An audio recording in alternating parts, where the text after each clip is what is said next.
안녕하세요. 제 나이도 어느새 이제 40이 넘었네요. 그간 시집에서 겪은 일들 정말 힘들고 길었죠. 이제 그 얘기를 여러분들에게 들려드리고자 합니다. 남편과 저는 취미 활동을 하는 온라인 카페에서 알게 되었고, 그 오프라인 모임에서 처음 얼굴을 보게 되었답니다.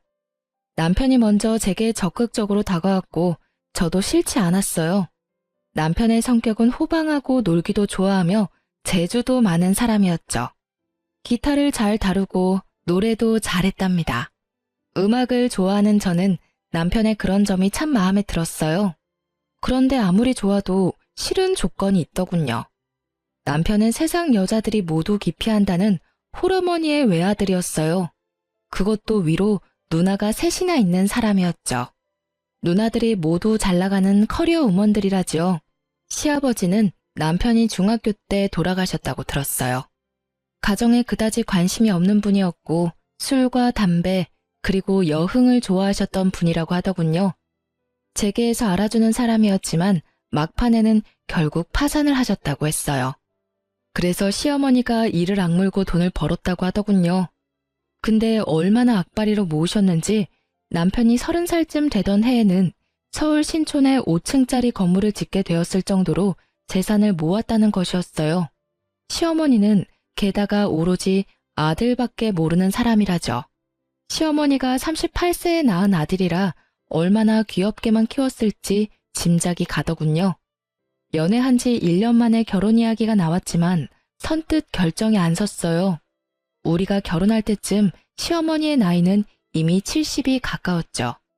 비교적 늦게 며느리를 맡게 된 시집에서는 며느리가 어머니를 모시며 같이 살 것을 기정사실화하고 있더라고요. 남편도 그랬고요. 정말 발이 안 떨어지더군요. 제일 걱정거리는 아버지가 일찍 돌아가셨기에 남자가 가정에서 해야 하는 역할에 대한 롤모델이 없다는 것이었어요. 저희 친정은 부유하지는 않지만 단란한 집안이었어요.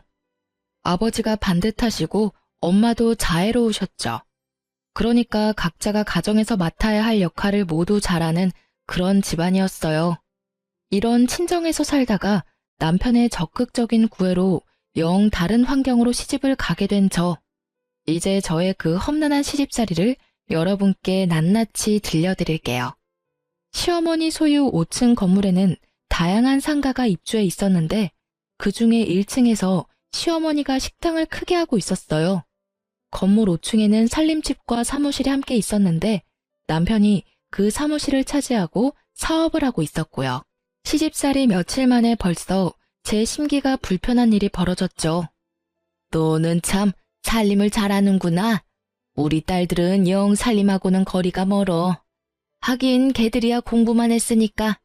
나도 일하면서도 딸들 일 안 시켰어. 참 묘한 뉘앙스가 풍기는 시어머니의 말이었어요. 그러니까 우리 엄마는 저를 살림에 부려먹었다는 건가요? 그리고 시누이들은 공부만 했고 저는 일만 했다는 말로도 들리더라고요. 저도 대학을 나온 사람이었어요. 그냥 살림 참 잘하는구나 까지만 했으면 얼마나 좋았겠어요. 이 말은 저에 대한 말일 뿐만 아니라 우리 부모님에 대한 말이기도 했죠. 기분이 참 나빴답니다. 한마디 할 수밖에 없었죠. 어머니, 저도 친정에서는 손에 물 안 묻히고 공부만 하던 사람이에요. 저희 어머니도 일을 하셨지만 저희들 일 안 시키셨고요. 그렇지만 저희 집에서는 아버지도 가끔 우리 남매가 좋아하는 별식을 만들어 주시기도 하세요. 다들 기초적인 집안일 정도는 엄마가 아니더라도 할 수 있게끔 키워주셨어요. 제 말대꾸가 불만인지 시어머니가 꿍얼꿍얼 거리더군요. 시집 온 지 며칠 만에 기분이 제대로 상한 저는 퇴근한 남편을 붙잡고 어머니가 이러저러한 말씀을 하시더라 기분이 좋지 않았다 라고 말을 했죠. 하지만 남편은 그게 무슨 문제인지 모르겠다는 듯 어리둥절하다가 그저 웃고 말더라고요. 그리고 시아버지가 남편이 중학교 때 돌아가셨기에 가장의 역할이 뭔지 알지 못할 거라는 저의 걱정은 그대로 들어맞고 있었어요. 남편은 가정이 어떻게 돌아가고 있는지 관심이 1도 없더라고요. 철저히 공과 사를 구별하는 사람이었고 절대적으로 공을 앞세우는 사람이었죠. 회사 일 밖에는 모든 일이 안중에 없더라고요. 남들은 제가 시어머니가 건물주인 부잣집으로 시집을 갔다고 부러워했죠. 하지만 건물 한 채가 아니라 10채가 있으면 뭘 하나요? 시어머니는 정말 돈을 안 쓰는 구두쇠 중에 구두쇠였답니다. 아주 기초적인 생활비만 주곤 했어요. 제 용돈 같은 것을 따로 기대할 수도 없었죠. 그래서 저는 남들이 부러워하는 부잣집으로 시집가서 돈은 쪼개고 쪼개서 써야만 했답니다. 시어머니가 1층에서 식당을 경영하니 거기서 가끔 끼니를 때울 수도 있으련만 늦게 며느리를 보아 며느리 재미를 단단히 보아야겠다고 생각한 시어머니는 매 끼니를 5층 살림집에 올라와서 먹었죠. 당연히 제가 그 세 끼를 모두 차려내야 했어요. 시어머니의 친정이 가까운 곳에 있기에 가끔 출타를 하시기도 하더군요. 저한테는 그런 날이 그렇게 반가울 수가 없었어요. 한 끼라도 밖에서 해결하고 오니 제가 신경 쓸 일이 줄어들잖아요. 5층 살림집은 옥상에 면에 있어서 아직 초여름인데도 많이 덥더라고요. 그런데 그해 여름 정말 살인적인 더위가 우리나라를 덮쳤죠. 보통 36도, 37도를 오르내렸어요. 가뜩이나 더운 건물 옥상의 면한 살림집에서 저는 정말 숨도 제대로 쉴 수 없었답니다. 어머니, 에어컨 한 대만 거실에 설치해주세요. 숨이 막혀서 도저히 못 살겠어요. 제가 가만히 앉아만 있는 사람도 아니잖아요. 이 상태에서는 가만히 앉아있는 것도 힘들어요, 어머니. 사실 남편은 자신의 사무실에서 시원한 에어컨 바람을 쐬면서 일을 하고 있었고 시어머니가 운영하는 1층 식당도 에어컨이 빵빵했답니다. 제가 정말 끼니 준비도 못할 정도로 힘들다고 하자 에어컨을 사주기는 하더군요. 그런데 제가 에어컨을 틀고 있을 때마다 10분 정도 지났다 싶으면 굳이 올라가서 끄는 것이었어요. 이러려면 에어컨을 왜 산 건지 알 수가 없더군요. 그런데 미국으로 유학을 갔던 막내 시누이가 방학이 되어서 잠시 한국에 오자 그 에어컨을 빵빵하게 틀더라니까요. 그리고 하루는 근처에 사는 둘째 시누이가 이런 트집을 잡았죠. 자네 우리 엄마 사육하는 거야? 먹을 것만 주면 되는 강아지인 줄 알아? 근처에 사는 둘째 시누이는 자주 집에 들러서 제 살림에 깊숙이 관여하고 있었어요. 어느 날 제가 바깥에 볼 일이 좀 있어서 점심 반찬들을 식탁 위에 차려놓고 천으로 덮어놓은 다음에 외출을 했었죠. 밥만 덜고 국만 데우면 먹을 수 있도록 차려놓은 것이었어요. 둘째 시누이가 그것을 보더니 사육이니 뭐니 하는 따위에 말 같지도 않은 말을 내뱉더라고요. 형님, 어머님 식사하실 때 반드시 중전마마 수라상 지키는 상공처럼 꼭 누가 있어야 되는 건가요? 형님도 형님 시댁에서는 맏며느리라면서요. 그런데 분가에서 사시잖아요. 시집에 가서 일주일만 하루 세끼 꼬박 해드려 보세요. 그러고 나서 말씀하세요. 그렇게 시누이와 제가 말도 안 되는 일로 말다툼을 하게 되었답니다. 시누이가 손윗사람한테 버르장머리 없이 말대꾸를 했다고 어디서 배운 버릇이냐고 했고 시어머니도 옆에서 거들더군요. 제가 더 이상 말하기도 싫어서 제 방으로 들어가려고 했더니 굳이 제 팔을 잡아당겨 자기 앞에 세우려고 하더라고요. 뿌리치는 과정에서 제 손이 시누이의 팔을 살짝 쳐냈거든요. 그런데 그걸 가지고 제가 시누이를 때렸다나요? 아, 정말 시월드라는 게 이런 거였나요? 마음속에서 못 살겠다, 아니 안 살 거야 소리가 하루에도 몇 번씩 들리곤 했어요. 어느 날 살림집 바로 옆 사무실에서 일을 하고 있던 남편이 낮에 잠시 집으로 들어왔더라고요. 남편을 붙잡고 정식으로 말을 했죠. 누나를 드나들지 못하게 막아달라고요. 그리고 오더라도 남의 살림에 이래라 저래라 자꾸 참견을 하면 저는 더 이상 여기서 안 살겠다고 경고했어요. 그런데 도리어 남편은 제게 경고를 하더라고요. 뭐? 누나더러 집에 오지 말라고 하라고? 여기가 누나한테 왜 남의 집이야? 참나, 남의 살림이라고? 그리고 누나한테 들으니 당신이 누나를 때렸다면서? 손이 시누이를 때려? 어디서 배워먹은 버릇이야. 안 살고 싶으면 지금 당장이라도 나가. 살지 말라고. 그 순간 쨍그랑 소리가 들렸답니다. 유리가 바스라지는 소리였죠. 벽에 걸려있는 액자를 남편이 주먹으로 쳐서 깨트린 것이었어요. 집안에 관심이 요만큼도 없는 남편이었지만 자기 식구 욕하는 것은 참을 수가 없었던 모양이더군요. 그렇게 저와 남편 그리고 시누이 사이는 결코 가까워질 수 없는 사이가 되었죠. 거기다가 시어머니는 가까운 시장을 가든 먼 지방을 가든 저를 꼭 수행 비서처럼 데리고 다니길 좋아했어요.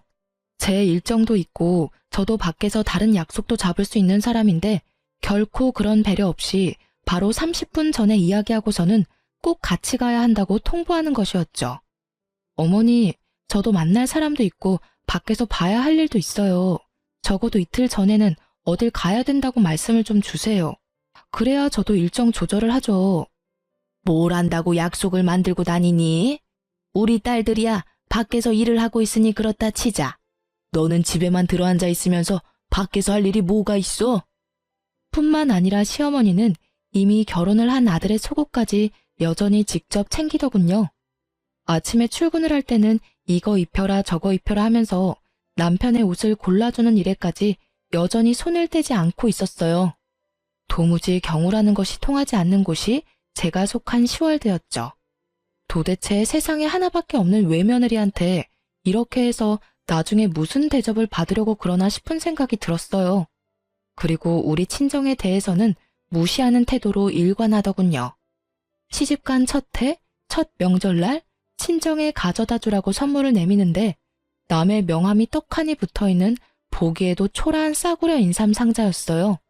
그러니까 남한테 받은 선물을 명함도 안 떼고 있다가 그걸 우리 친정집에 갖다 주라는 것이었죠. 그거 가지고 당신도 나가. 보기 싫으니까 가지고 꺼지라고. 남편에게 그 선물을 집어 던지면서 화풀이를 했어요. 한바탕 싸움이 됐죠. 남편은 도대체 그게 무슨 문제냐며 제게 따지더라고요. 더 이상 남편에게 말을 해봤자 제 입만 아플 것 같아서 그만두고 그 선물을 쓰레기통에 던져버렸죠. 친정에서는 여동생에게 과일 상자를 직접 들려서 보내셨더라고요. 여동생이 저와 한 해 차이로 결혼을 했는데 바로 아이가 들어서서 배가 많이 부른 상태였어요. 하지만 앉으라는 말 한마디, 차 한 잔 대접이 없더군요. 제가 알아서 한 상 거하게 차려 여동생을 대접해 보냈죠. 그리고 다음번 시누이가 왔을 때 차 한 잔도 과일 한 쪽도 내놓지 않았답니다. 알아서 찾아 끓여 먹던 깎아 먹던 신경 쓰지 않았죠. 그리고 시모와 시누는 정말 제가 싫어하는 얌체짓도 했죠. 친정엄마가 저 힘들다고 이것저것 해주신 밑반찬을 시모가 말도 없이 시누이한테 가져가라며 챙겨주더라고요. 정말 때려주고 싶도록 밉더군요. 엄마, 이제부터는 절대로 우리 집에 보낼 반찬 만들지 마. 시누이인지 뭔지가 다 가져다 먹는단 말이야. 엄마가 얼마나 없는 시간 내서 정성 들여 만든 건데 나 아깝고 분해 죽겠어. 친정엄마는 좀 더 많이 만들어 보내주시겠다고 했지만 제가 굳이 하지 말라고 했죠. 이혼이라는 단어가 머릿속에 왔다 갔다 하기 시작했어요. 물론 그렇게 된 데에는 남편의 태도도 한몫했답니다. 도대체 그 회사는 일은 안 하고 회식만 하는지 매일 회식을 핑계 삼아 술이 머리 꼭대기까지 차서 귀가하는 것이었어요. 귀가하는 시간도 밤 12시를 넘기는 것은 기본이고 심지어 술에 취해 건물 계단에서 자다가 관리인이 떠엎고 들어오는 일도 부지기수였답니다.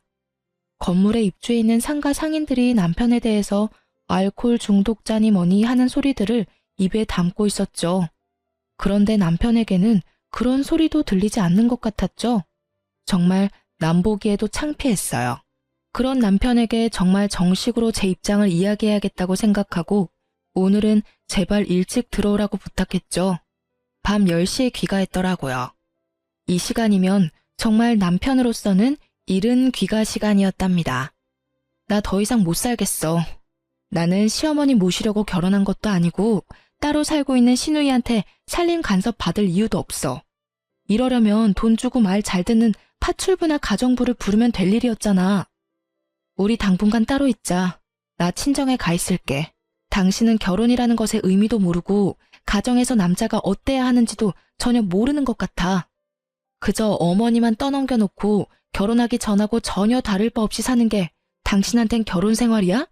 돌아가신 아버님 걸으신 길 당신이 똑같이 걷지 마. 그리고 저는 필요한 짐들을 챙겨서 친정으로 가버렸답니다. 친정으로 간 지 열흘이 됐는데도 새끼를 꼬박 부려먹던 시어머니가 굶어 돌아가셨다는 소식은 들리지 않더군요. 그리고 수행비서가 없이도 잘도 돌아다니는 것 같았어요.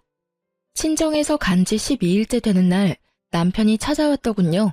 저는 제 입장을 조금 더 구체적으로 정리해서 말했죠. 분명히 말했지만 이대로는 안 살아. 이혼하든가 아니면 분가해. 둘 중에 하나 선택은 자기 자유야. 분가하면 당연히 집은 시집에서 해줘야 하는 거고 알아서 판단하고 연락 줘. 며칠 후에 남편이 다시 저를 찾아왔더군요. 거참 어쨌든 돈은 많은 집안인가 봐요. 지금 있는 건물에서 차로 약 1시간 정도 떨어진 곳에 시어머니가 사놓은 아파트 한 채가 있다는 것이었어요. 그 아파트를 전세를 주었는데 나갈 때가 되었으니 거기로 살림을 나자는 것이었죠. 웬일인가 싶더라고요. 어쨌든 이사를 했답니다. 저는 이제 간섭받지 않고 제 맘대로 집을 꾸밀 수도 있고 내가 먹고 싶고 남편에게 먹이고 싶은 것도 맘대로 먹일 수 있게 된 것이었어요. 정말이지 날아갈 것 같더군요. 친구들을 불러서 간소하게 집들이도 했죠. 그런데 정말 의외로 시누이가 이사 비용이라면서 봉투를 하나 내밀더군요. 그렇지만 열어보고 정말 화가 나지 않을 수 없었어요. 돈도 잘 번다는 사람이 준 봉투에 달랑 5만 원이 들어있었답니다. 누가 이사 비용 달라고 했나요? 차라리 주질 말던가요. 박박 찢어버리고 싶더라고요. 그리고 어느 날 정말 상식적으로 이해가 가지 않는 일이 또 생겼답니다. 시어머니의 새끼 밥을 다 해서 남편 출근길에 도시락으로 싸서 보내라는 것이었어요. 길을 막고 물어봐. 분가한 며느리가 시어머니 새끼 도시락을 싸서 보내는 게 경우에 맞는지 말이야. 그리고 어머니 연로하셨다곤 하지만 건강하게 일하고 계시잖아. 나 없을 때는 도대체 어떻게 먹고 살았어? 자기가 밥 해먹고 살았을 리도 없고 어머니가 식사 정도는 해결하셨을 거 아니야. 그리고 식당을 하시니 웬만한 건 거기서 해결하실 수도 있잖아. 나는 그렇게는 못하니까 가서 싫다고 전해드려. 시누이들한테 전화가 돌아가면서 오기 시작하더라고요. 도시락 싸서 보내라고요. 그렇게 어머니 끼니까지 걱정이 되면 형님들이 알아서 어머니 모시고 살라 했어요. 그리고 다음부터는 시누이들에게 전화가 오면 그냥 끊어버리고 말았죠. 그쯤에 저한테 이상한 증상이 나타나기 시작했어요. 시집까지 차로 딱 1시간 거리인데 갔다 오면 마치 부산 정도 거리에 갔다 온 것처럼 피곤하고 머리가 깨지는 것 같이 아팠답니다. 뇌파 검사를 비롯해서 별별 검사를 다 받아보았지만 뇌 쪽에는 이상이 없다는 것이었어요. 그런데도 두통이 한번 시작되면 견딜 수가 없이 아팠죠. 그리고 살이 정신없이 빠지기 시작하더라고요. 친정엄마가 보약을 지어오기도 하셨어요. 그런데 10번째쯤 뇌 검사를 받기 위해서 갔던 곳에서 갑상선에 문제가 있을 것이라고 진단을 하더군요. 검사를 해보니 아니나 다를까 갑상선 기능 항진증이라고 하는 것이었어요. 모든 신진대사가 보통 사람보다 너무 원활하게 이루어진다는 것이었죠. 그러니까 조금만 움직여도 피곤하고 살도 빠진다는 것이었어요. 모든 신진대사가 보통 사람보다 너무 원활하게 이루어진다는 것이었죠. 그러니까 조금만 움직여도 피곤하고 살도 빠진다는 것이었어요. 이런 와중에 시집에서는 이제 분가까지 시켜주었으니 빨리 손주를 보여달라고 청화를 하기 시작했어요. 외아들이니 아들을 낳아야 한다나요? 그런데 갑상선 약을 먹으면서 임신을 한다는 것이 정말 찜찜하고 의사도 권하지 않는 일이었어요. 산모에게는 신부전도 나타나고 또 태아에게는 발육부진, 조산, 사산의 위험도 크다고 하더군요. 에휴, 내 친구들이 나 들으라고 하는 소리인지 손주 자랑들을 해대는데 이건 뭐 며느리가 비실거리니 손주를 볼 수가 있어야 말이지. 아이고 내 팔자야. 늦게 본 아들이라 손주 좀 빨리 보고 싶어서 분가를 시켰는데 뭐? 무슨 병이라고?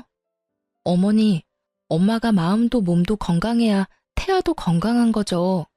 엄마의 몸 상태나 마음 상태가 이런데 어떻게 당장 아이를 갖겠어요? 조금만 기다려 주세요. 하지만 제가 아프고 싶어서 아픈 것도 아니고 산모나 태아에게 그렇게 위험하다잖아요. 그래서 피임을 하고 약 1년을 치료를 받고는 이제는 임신도 생각해보라는 의사의 진단을 받게 되었답니다. 이제 저는 아이를 갖기 위해 노력했죠. 그런데 하늘을 봐야 별을 따죠. 이사했다고 해서 제 버릇 개 주겠어요? 아마 그런 버릇은 개도 안 받을 것 같더라고요. 역시 새벽 귀가나 아니면 아예 시집 건물에서 자고 바로 출근하는 일이 허다했어요. 자고 바로 옆 사무실로 출근을 해버리면 되니까요. 이사를 하던 해 여름이 끝나갈 무렵 태풍이 몰려오면서 많은 비를 뿌렸답니다. 우리가 사는 아파트 근처에 하천이 범람할 것이라고 대피를 준비하라는 안내방송이 밤새 계속되었고 뉴스 자막에도 하천에 범람 위험이 있다며 알려주더라고요. 하지만 남편놈은 저 혼자 집에 있는 걸 알면서도 전화 한 통 없더군요. 그렇게 위험한 상황이 지나고 난 후 저는 아예 도어락 비밀번호를 바꿔버렸어요. 그리고 아무리 문을 두드려도 열어주지 않았죠. 이런 상황인데 손주를 빨리 내놓으라니 도대체 황당하기 이를 데가 없었답니다. 정말 잘못한 걸 알아서 그러는지 아닌지 모르겠지만 잘못했다고 싹싹 빌기에 이번에만 용서해주기로 하고 문을 열어주었죠. 평생 함께 안 살 거라면 모르지만 살 거라면 이제 아이 가질 생각도 해야 된다는 것을 알아듣게 설명했어요. 알아들었는지 어쨌는지 귀가 시간이 약간 당겨졌고 그로부터 약 5개월 후에 임신을 했다는 진단을 받을 수 있었답니다. 간간히 들리던 그 도시락을 안 싸보내는 것에 대한 불만도 쏙 들어갔죠. 아이를 가지니 시집에서 저를 대하는 대접이 조금은 나아지더라고요. 그날도 사고를 고아놓았으니 가져다 먹으라는 연락을 받고 시집으로 갔죠. 시어머니와 찻잔을 마주하고 앉아서 얘기를 나누고 있었어요. 돌아가신 시아버지의 형제분으로 작은 아버지가 있었지만 그 댁에도 딸만 넷이었어요. 시어머니는 아이는 꼭 아들이어야 한다고 여러 번 강조하더군요. 참나, 그게 어디 제 마음대로 되나요? 그리고 저는 예쁜 딸이 더 좋겠다는 생각을 하고 있었답니다. 물론 시어머니에게 말은 안 했지만요. 그런데 대화 끝에 시어머니가 갑자기 좀 엉뚱한 말을 하는 것이었어요. 예, 네 시아버지 들어오실 시간 됐다. 갈비찜 좋아하신다. 얼른 좀 장만해라. 아이고, 시간이 벌써 이렇게 됐구나. 그런 건 좀 미리미리 챙겼어야지. 곧 들어오실 텐데 시간이 없지 않니? 어머니, 무슨 말씀이세요? 아버님 돌아가신 지가 거의 20년이 되어 오는데 무슨 갈비찜을 장만해요. 어머니 갑자기 왜 이러세요? 느낌이 정말 이상했어요. 그런데 시어머니가 그날은 곧 정신을 수습하더라고요. 한숨 놓았지만 다음번에 시집에 갔을 때 들은 얘기는 정말 절망적이었죠. 내 친구들하고 한강에 물놀이를 갔는데 글쎄 저쪽에서 네 남편이 둥둥 떠내려오지 않겠니? 그래서 내가 얼른 뛰어들어가서 건졌다. 갑자기 정신이 번쩍 들더라니까요.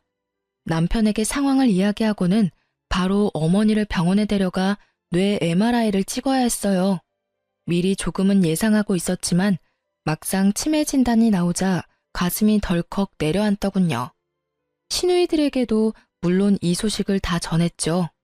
말하는 것만 들을 때는 세상에서 제일 효녀들인 새 시누이가 또 시끄러워지기 시작했어요. 빨리 저희더러 다시 합가를 하라는 것이었죠.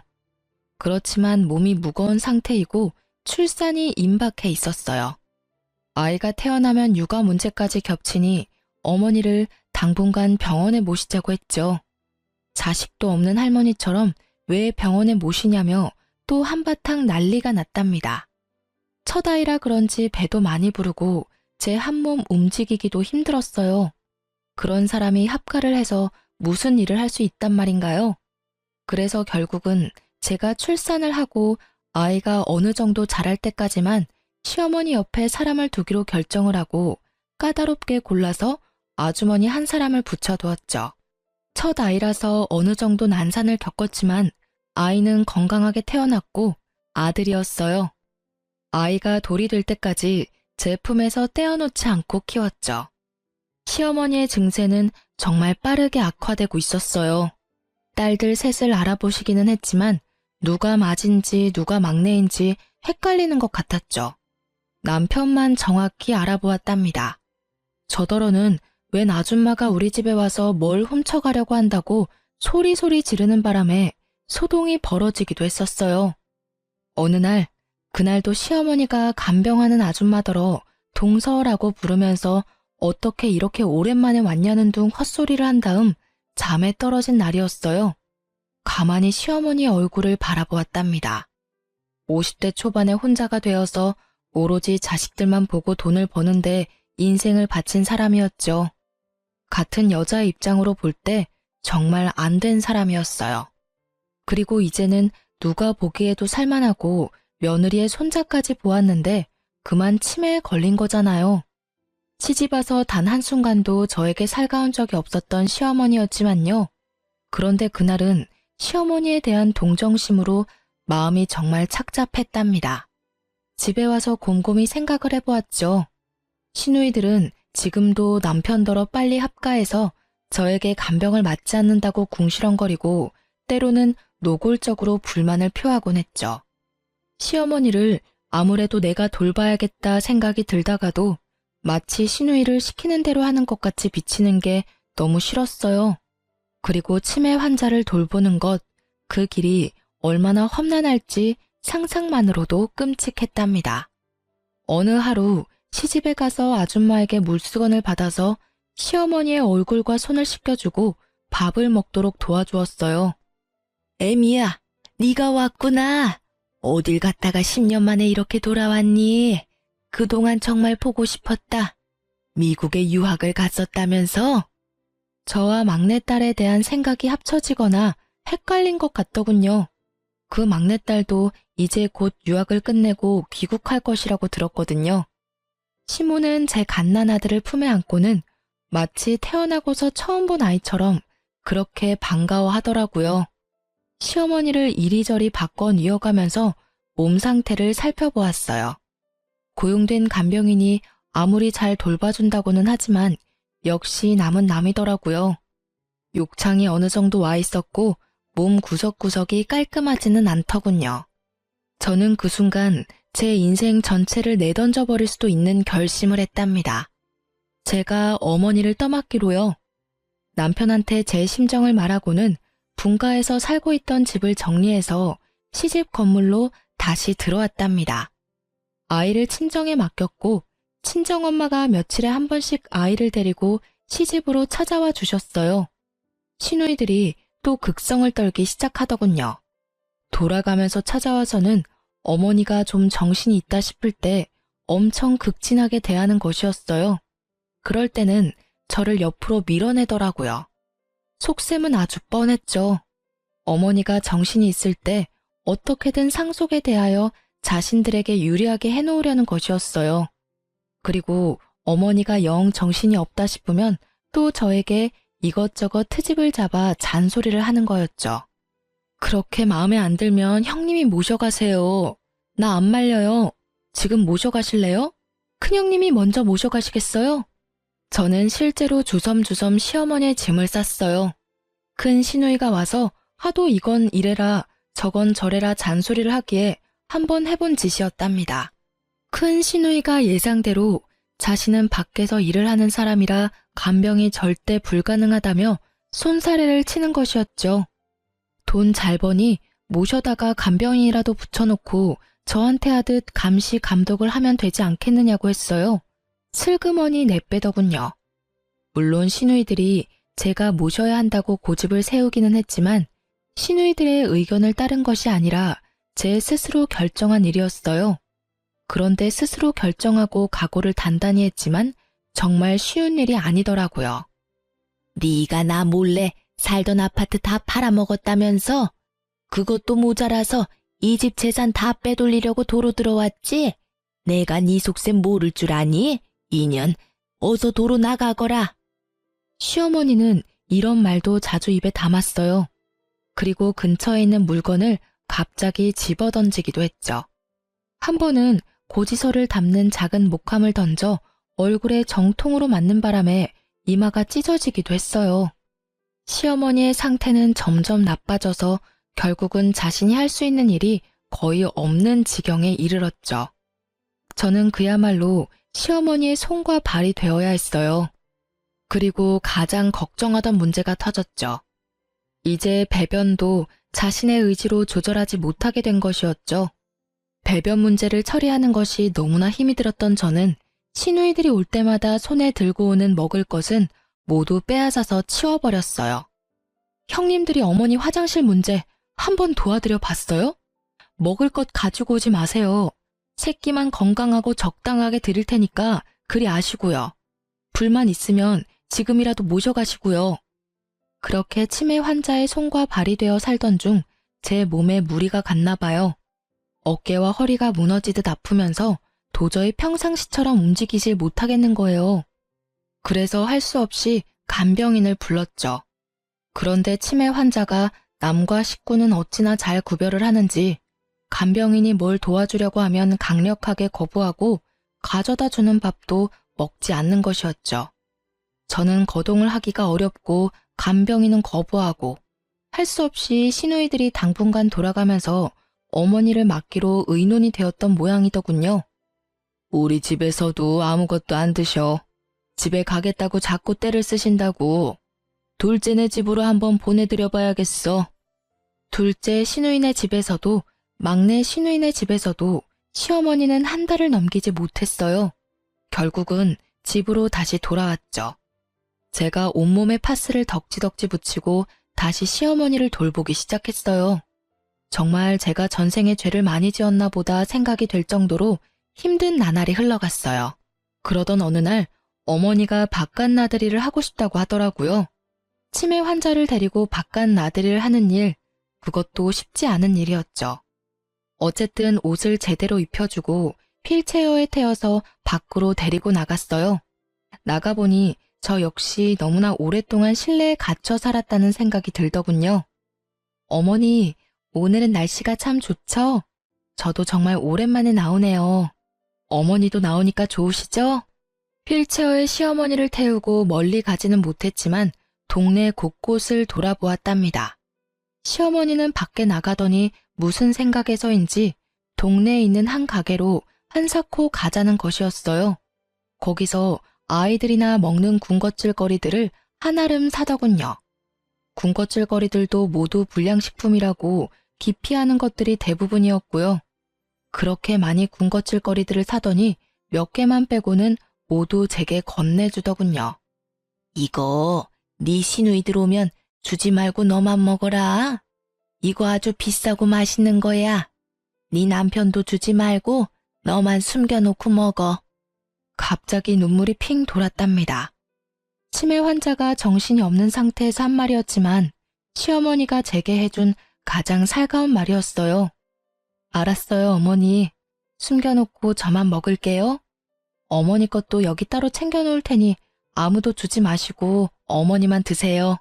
시어머니가 아이처럼 좋아하더군요. 그리고 상태는 점점 안 좋아지고 있었지만 일주일에 한 번 정도 친정엄마가 데리고 오는 손자는 정확하게 알아보았답니다. 그리고 제 아이를 보면 거의 울먹이면서 반가워하곤 했죠. 어느새 시어머니는 제게 조금씩 살가워지고 있었고 저는 시간이 갈수록 나빠지는 시어머니 상태에 동정심을 지나서 마치 우리 엄마가 어디가 아픈 듯 마음 한구석이 아파오기 시작했답니다. 남편 없이 오로지 자식들만 보고 악착같이 돈을 벌며 살았던 어머니였지만 자식들은 정말 아무 소용이 없더군요. 하루 24시간을 꼬박 같이 어머니에게 매여서 제 생활은 없었어요. 남편놈은 여전히 예전과 똑같이 어머니만 저한테 맡겨놓은 채 아들로도 남편으로도 그리고 아버지로서도 아무짝에도 쓸모가 없었죠. 그렇게 모진 세월이 흘렀답니다. 시누이들이 자주 들르긴 했지만 오락가락하는 어머니를 붙잡고 이젠 아주 노골적으로 상속에 대한 이야기를 입에 담더군요. 상속 문제에 대해서는 남편도 적극적으로 끼어들었죠. 제 눈에는 모두 아무짝에도 쓸모없는 사람들로 보였어요. 그런데 시어머니는 그렇게 정신이 없는 와중에도 재산권은 꼭 쥐고 놓지 않았어요. 그렇게 시어머니를 모신 지 9년째가 되던 어느 봄날이었답니다. 시어머니가 갑자기 밖으로 봄놀이를 가자는 것이었어요. 그러면서 옷을 까다롭게 고르기 시작하더라고요. 몇 번을 입었다 벗었다 하면서 마음에 드는 고운 옷을 찾아내어 입혀달라더군요. 어디로 가고 싶은지를 물었더니 시아버지 산소에 가자는 것이었어요. 시아버지의 산소는 서울 근교의 공원 묘지에 있었거든요. 거기까지는 먼 길이었고 꼭 차량이 필요했어요. 남편더러 운전을 해달라고 했더니 회사 일 때문에 시간이 없다면서 차 키만 던져주더군요. 애미야, 네 시아버지가 외로우시단다. 내가 가서 좀 놀아드려야겠다. 애미 너도 네 시아버지 본 적 없지?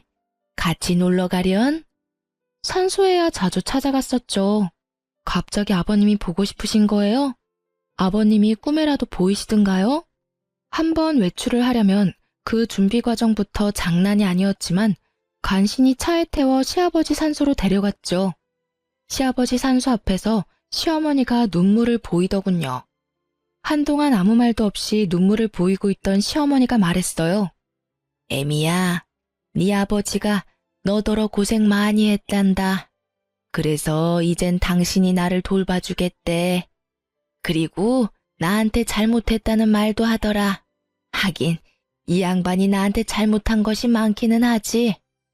참 어머니도 돌아가신 양반이 무슨 말씀을 하실 수 있다고 어머니를 돌봐주신다고 하신대요. 거기다가 잘못했다는 말씀까지 하셨다고요? 어머니, 밖에 너무 오래 계셨어요. 아직은 쌀쌀해요. 오늘은 이만 집에 가시고 다음에 또 바깥 구경 시켜드릴게요. 그렇게 시아버지의 산소에 갔다가 집으로 돌아왔죠. 피곤했는지 시어머니가 오자마자 잠에 떨어지더군요. 늘 하던 대로 다음날 아침에 물수건을 먼저 준비해서 씻겨주려고 방으로 들어갔어요. 그런데 시어머니는 아직 자고 있는 것 같았어요. 치매 환자들이 모두 그러는지 어머니만 그러는지 알 수 없었지만 우리 시어머니 경우에는 새벽같이 일어나서 배고프니 밥 달라고 소리소리 지르면서 저를 부르는 경우가 많았답니다. 그런데 오늘은 그러지도 않고 그냥 잠만 자고 있었어요. 어제 많이 피곤했나 보다 생각하고 물수건으로 어머니의 손을 씻기려는 순간 직감적으로 일을 당했다는 것을 느낄 수 있었답니다. 그 전날도 술에 취해 늦게 들어왔던 남편이 아직 자고 있었기에 고래고래 소리를 질러서 남편을 불렀어요. 제 소리가 심상치 않았는지 남편이 얼른 달려오더군요. 곧 119 구급대가 출동했고 어머니가 병원으로 이송되었어요. 병원에서 어머니가 세상을 뜬 지 이미 서너 시간이 지났다는 것을 확인해 주더군요. 제 입에서 저도 모를 통곡 소리가 튀어나왔어요. 내가 어머니 모시기가 너무 힘들어서 빨리 돌아가시라고 마음속으로 빌기도 많이 빌었어요. 죄송해요, 정말. 제가 잘못했어요. 제가 잘못했다고요, 어머니. 시누이들도 곧 병원으로 몰려들었고 사흘간의 작별의식이 끝난 다음 시아버지 산소에 합장시켜 주었답니다. 그렇게 장장 9년에 걸친 치매 환자와의 투쟁이 끝났지만 마음은 허전하기 그지없더군요. 비록 정신이 있을 때나 없을 때나 저한테 모진 말을 퍼붓기도 한 미운 시어머니였지만 빈자리가 왜 이리 큰지요. 며칠을 그렇게 허망한 상태에서 지내던 어느 날 시댁 작은아버지가 웬 신사 하나와 같이 집에 들어서더군요. 애미야, 네 시어머니께서 살아생전에 나를 시켜 이 변호사분한테 재산에 관한 유언의 공증을 맡기셨다. 그걸 집행하러 온 거야. 그 변호사분이 공개하는 어머니의 유언은 정말 의외의 것이었어요. 건물과 우리가 살던 아파트, 그리고 서울에 있던 땅까지 모두 저에게 상속한다는 내용이었죠. 정말 놀랄 수밖에 없었습니다. 유언을 공개하는 자리에 같이 동석했던 시누이들과 남편의 입에서 비명 소리가 터져나오고 집안은 그야말로 세계 2차 대전쯤 되는 전쟁터가 되었죠. 저도 시누이들도 그리고 남편도 모두 놀라고 있었어요. 남편과 시누이들은 당연히 유류분을 걸고 넘어지면서 자신들이 챙길 것을 챙겼지만 그 많은 재산 가운데 절반은 결국 제 것이 되었습니다. 작은 아버님 말에 따르면 그래도 어머니가 정신이 있을 때 연락을 취해서 이렇게 조치해달라고 했고 작은 아버님은 부탁받은 그대로 행했다는 것이었죠. 친정엄마가 몇 년 전에 하신 말씀이 문득 기억나더군요. 그날도 어머니를 챙기는 것이 너무나 힘이 들어서 아이를 데리고 오신 친정엄마에게 하소연을 하면서 울던 중이었어요. 얘야, 선한 끝은 꼭 있는 법이다. 그리고 사람은 누구나 자신의 짐 하나씩은 꼭 짊어지고 가는 거야.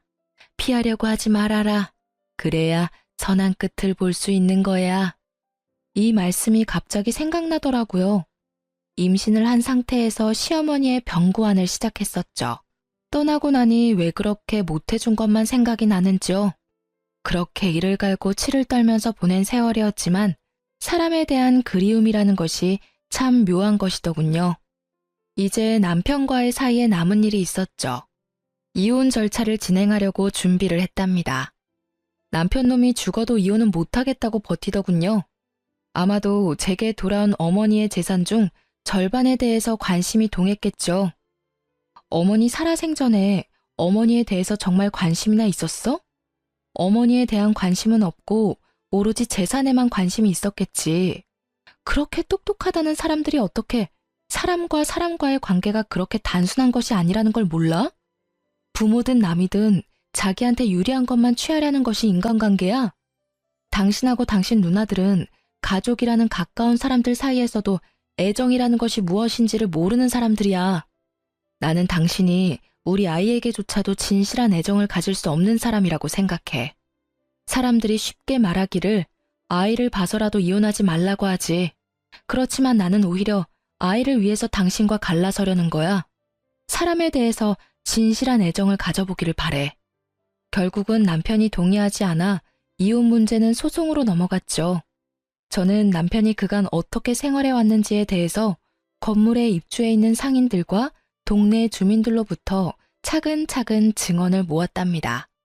그리고 어머니가 치매에 걸려 9년을 누워있는 동안에도 그런 생활 습관을 버리지 못했다는 것을 자세히 설명했어요. 일말의 양심은 있는지 부인하지는 못하더군요. 결국 이혼 소송에서 제가 이겼고 이제야말로 제 인생이 처음 길을 잘못 들었던 그 지점으로 다시 돌아간 것 같았답니다. 이제 제게 남은 것은 아이를 잘 키우는 일이겠죠. 친정에서 키우려고 해요. 가정 안에서 각자 자신의 역할을 해내는 사람들의 진솔한 삶을 보여주고 싶기 때문이었죠. 아이는 지금까지는 잘 자라주고 있답니다. 제 삶의 이유이자 희망이 된 아이. 부디 장차 제 며느리에게는 아이의 아버지의 그 전처를 밟게 할 수 없다는 어찌 보면 소박한 생각으로 키우고 있어요. 그래서 우리 아들에게 시집 오는 며느리는 세상에서 제일 행복한 여자가 되어주길 바랄 뿐이랍니다. 이렇게 제 인생은 또 선한 끝을 향해서 갑니다. 결혼하고 나서부터 지금까지 제 험난한 시집살이에 대해서 말씀드렸어요. 긴 글 읽어주셔서 감사합니다.